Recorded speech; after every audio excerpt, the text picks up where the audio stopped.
Olá, pessoal. Meu nome é Marcel. Bem-vindos a mais um vídeo do canal Tem de Tudo Fiz Mate. Nesse vídeo, eu pretendo falar sobre o modelo de renda básica, que é um modelo bastante utilizado nos problemas de matemática financeira. Mais especificamente, a ideia aqui nesse vídeo é fazer a demonstração da equação, né, da fórmula correspondente a esse modelo. E, posteriormente, apresentar um exemplo aplicado, um exemplo de aplicação da fórmula, no caso. Mas antes de entrar aqui nos detalhes da demonstração, eu vou comentar aqui sobre o problema. Né? Para a gente poder entender o processo de demonstração, é necessário aqui, antes de mais nada, comentar do que se trata o problema. Bom, então vamos supor que exista uma pessoa que queira investir periodicamente uma parcela P, né? Uma parcela aqui cujo valor, né, eu vou chamar de P. Então, a cada mês ou a cada ano, ela vai investir um valor P. Vamos supor que, periodicamente, ou seja, a cada mês ou a cada ano, vai incidir no montante daquele correspondente período uma taxa de juros, cujo valor aqui eu vou denominar por I, certo? Então, aqui a gente já tem um problema de juros compostos, né? Porque a cada mês o valor vai ser atualizado por uma taxa I. Então, eu tenho juros sobre juros, que é uma característica dos juros compostos. E, no final de um determinado período, que eu vou chamar aqui de N, ela vai querer saber qual é o montante, né, total ali, qual é o valor que rendeu a aplicação. Certo? Vamos dar um exemplo aqui. Ó. Vamos supor que a pessoa queira investir a cada ano o valor de R$ 15.600. Então, P aqui é 15.600. E a taxa que vai incidir a cada ano é de 5%. Então, vai render 5% ao ano. E ela quer saber quanto que ela vai ter no final de 4 anos, N igual a 4. É esse tipo de problema que eu vou tratar aqui, né? É essa fórmula que eu vou deduzir aqui para vocês. E, bom, percebe que esse problema ele não é um problema tão simples, porque eu tenho aqui, além da taxa a juros compostos, eu tenho aqui um outro problema, que é a parcela, que é depositada periodicamente. Então, você não tem um capital inicial que você aplicou ali, e depois calculou os juros em cima dele após um determinado período. Não é isso que está acontecendo simplesmente. Aqui eu tenho parcelas, né, que são depositadas periodicamente, mensalmente ou anualmente, aqui no caso do exemplo, certo? Que é um fator que cria um grau, né, de complicação um pouco maior aqui no problema. E uma ideia é fazer a demonstração da fórmula a partir dessas informações. Qual é o propósito da demonstração? Antes de começar aqui, pessoal, comentar um pouquinho sobre isso, porque muitas pessoas não gostam de demonstrações, né? A demonstração, ela acaba sendo útil por dois aspectos aqui. O primeiro aspecto é que você consegue deduzir a fórmula a partir da demonstração.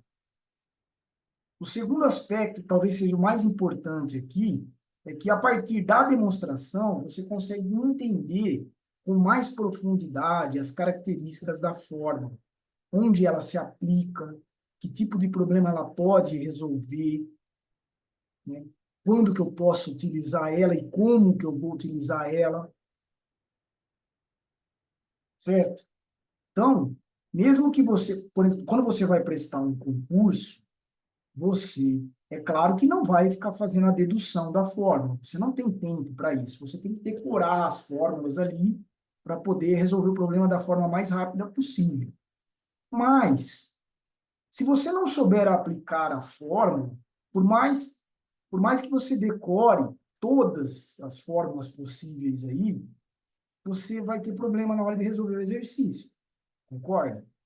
Então, a demonstração ela tem esse propósito também, de fazer entender, o aluno, né, entender com mais profundidade o propósito da fórmula, para que que ela serve, como ela pode ser utilizada, ok?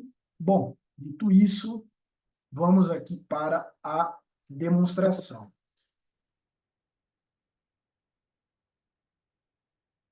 Então, eu tenho o seguinte,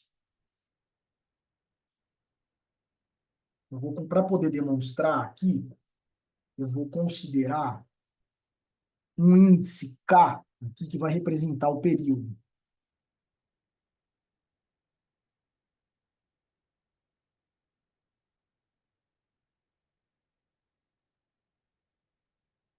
Vamos considerar aqui o período em anos, a critério de exemplo aqui, ó.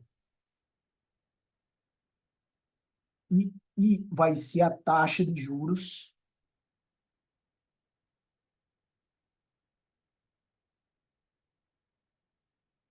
por ano, que vai incidir a cada ano. Para deduzir aqui a fórmula, eu vou começar aqui considerando, a partir do primeiro ano, para K igual a 1. Então, K igual a 1 se refere ao final aqui do primeiro ano. No final do primeiro ano, ele vai fazer aqui o primeiro depósito, cujo valor aqui a gente chamou de P, certo? Já no final do segundo ano, passado um ano, né, já no final do segundo ano, o que que vai acontecer? Ele vai fazer um novo depósito P, só que somado a esse depósito P, eu vou ter aqui os juros que vai incidir sobre a primeira parcela aqui, né? Para calcular esses juros, eu tenho que multiplicar o P aqui por 1 mais I. Quando eu multiplico por 1 mais I, eu estou acrescentando aqui ao valor de P a porcentagem dos juros, certo? Então, eu tenho que acrescentar todo esse valor aqui no montante do segundo período aqui, do segundo ano.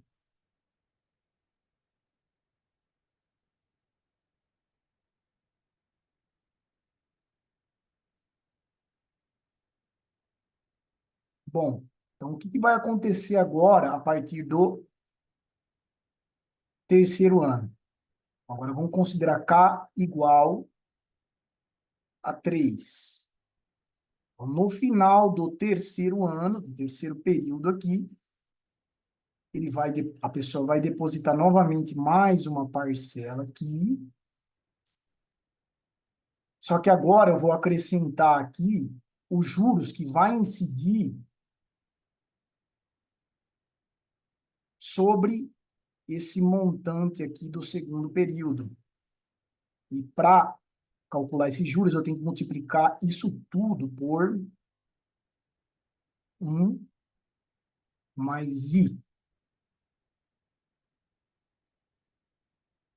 Quando eu multiplico isso tudo por 1 mais I, vai ficar P vezes 1 mais I mais P vezes 1 mais I ao quadrado.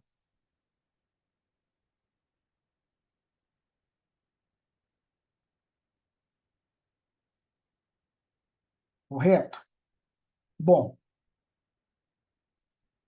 agora, por extrapolação,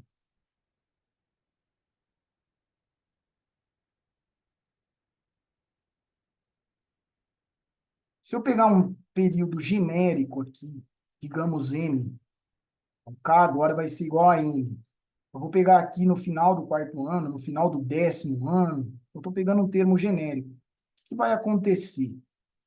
Observando aqui o que aconteceu no segundo e no terceiro período, percebe que existe um padrão aqui de comportamento, né? Aqui tem P vezes mais I, né? Percebe que existe um padrão de comportamento aqui que me diz o seguinte: no segundo período eu tenho dois termos, no terceiro período eu vou ter três termos aqui, no enésimo período, no enésimo ano, o que que vocês acham que vai acontecer? Eu vou ter N termos aqui dispostos da seguinte maneira: vai ficar P mais P vezes mais I mais P vezes mais I ao quadrado, e essa soma ela vai se estender até o termo P vezes 1 mais I elevado a N menos 1. Então, eu vou ter N termos de uma somatória. E essa somatória, note que ela pode ser reescrita aqui, colocando o P em evidência. Percebe que o P ele aparece em todos os termos aqui, então eu vou colocar ele em evidência. Ele vai estar multiplicando, então, 1 mais 1 mais I mais 1 mais I ao quadrado, mais, isso vai até o termo 1 mais I elevado a N menos 1,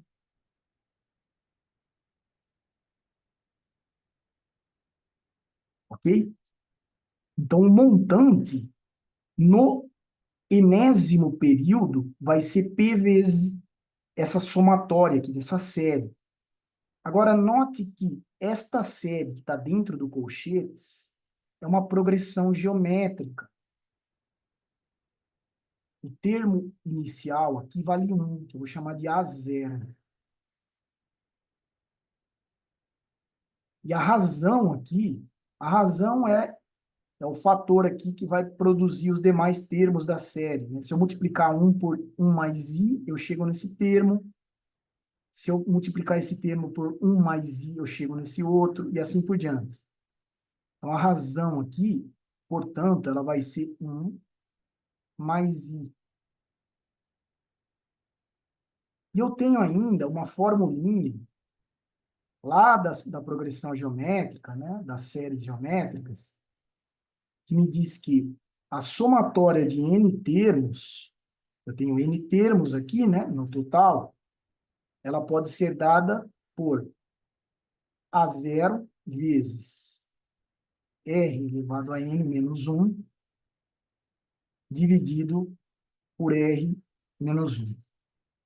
Eu não vou demonstrar essa fórmula agora, para não sobrecarregar o vídeo aqui, mas, a princípio, a gente tem isso aqui, né? Então, a somatória dessa série, ela pode ser dada através dessa expressão.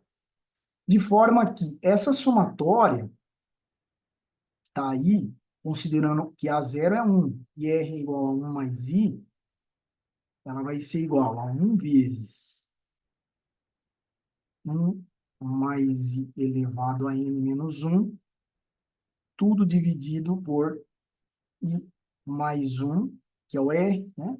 Menos 1. Logo, essa somatória vai ser igual a 1 mais I elevado a N menos 1, tudo dividido por I, que o 1 vai cancelar aqui, né? Então, eu tenho essa fórmula aqui, eu tenho essa expressãozinha para representar aqui o valor dessa somatória. Agora, a gente consegue chegar aqui no montante, né? O montante no enésimo período, ele vai ser igual a P vezes a somatória, né? Que é esse valor aqui. Então, vai ser P vezes 1 mais I elevado a N menos 1 dividido por I. Então, daqui a gente consegue chegar numa fórmula que vai representar o montante no período N, ok? Note que essa fórmula, um detalhe, né, que a gente percebe aqui através da demonstração, aqui das características da demonstração, é que essa fórmula ela vai me retornar o montante, considerando aqui o valor P, da parcela P, já depositado. Então, já está embutido aqui na fórmula, no cálculo do montante, o valor P já depositado. Se você quiser, por exemplo, calcular o montante no enésimo período antes dele depositar P, imediatamente antes dele depositar P, por exemplo, o que você tem que fazer? Você tem que pegar esse valor M, né, que você vai calcular a partir dessa fórmula, e subtrair aqui do valor da parcela, ok? Esse é um detalhe que passa desapercebido muitas vezes, pessoal. Por quê? Porque só se eu passar só a fórmula, né, não fica claro o que ela representa, né?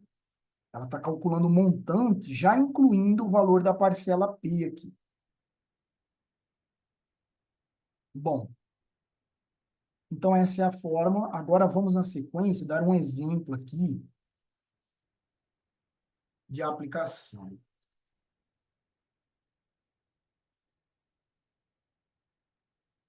Então, vamos pegar o exemplo que eu dei no início do vídeo. Então, eu tenho uma parcela P, ele quer depositar aqui anualmente uma parcela P igual a R$ 15.600. Então, a cada ano, ele vai depositar R$ 15.600. Ele vai fazer isso durante 4 anos. N igual a 4. Então, a cada ano, eu vou ter 4 parcelas aqui no total que vão ser depositadas, né? E vai incidir a cada ano uma taxa de juros de 5%. Para calcular o montante no final do quarto ano, eu vou usar a formulinha que eu acabei de deduzir. No lugar aqui dos parâmetros aqui, eu vou colocar esses valores, né? De forma que eu vou chegar nessa expressão. Para resolver uma expressão como essa, pessoal, eu recomendo utilizar aqui calculadora científica, ok?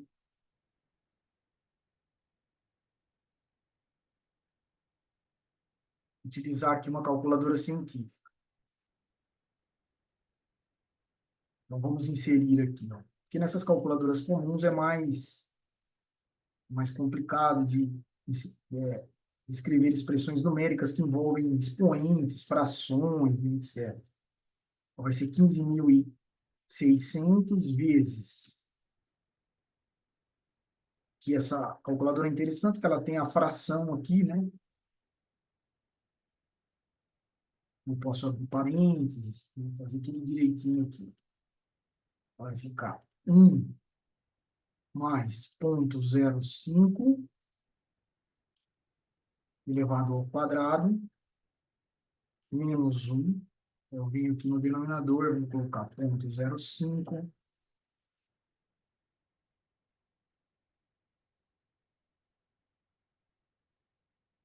Opa, é a quarta aqui. Vou botar aqui, coloquei errado o valor.